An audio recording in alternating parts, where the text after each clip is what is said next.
unfortunately, the legacy that, that Pope Benedict left for us, one with words but not action. I mean, something simple like today, and in these last 2 weeks, we would even encourage Pope Benedict to use these last days of his reign in a way that could protect children. For example, if Pope Benedict were to encourage all bishops across the globe to do what about 30 bishops in the U.S. have done, which is to post on their websites the identities of all the credibly accused priests from that diocese.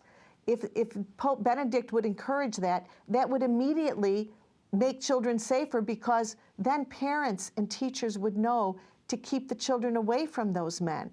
Or if he were to encourage every bishop in the world to turn over any evidence they have of sex crimes to police, that could go a long way.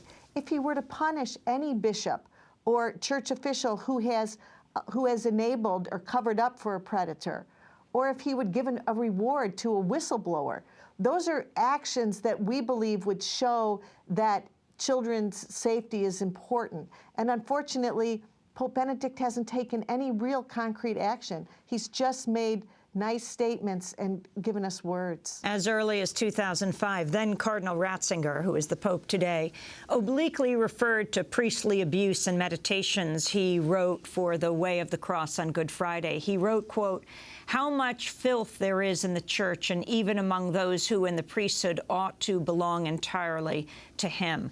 Finally, Sister Campbell,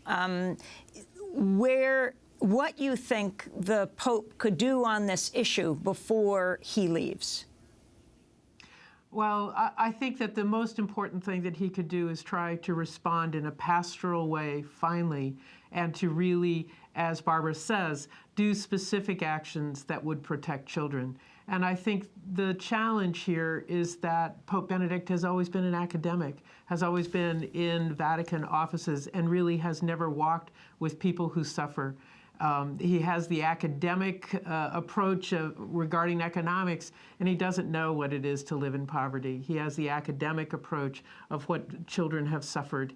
He needs to really, I would hope in these last 2 weeks, maybe extend himself pastorally and say that for the sake of all of God's children, that there needs to be protections, and that all Catholics need to respond in a way that supports children, supports families, and prevents abuse in the future, and prevents the exploitation of poor people in our nation and in our world. Those are two issues that he could take a step on.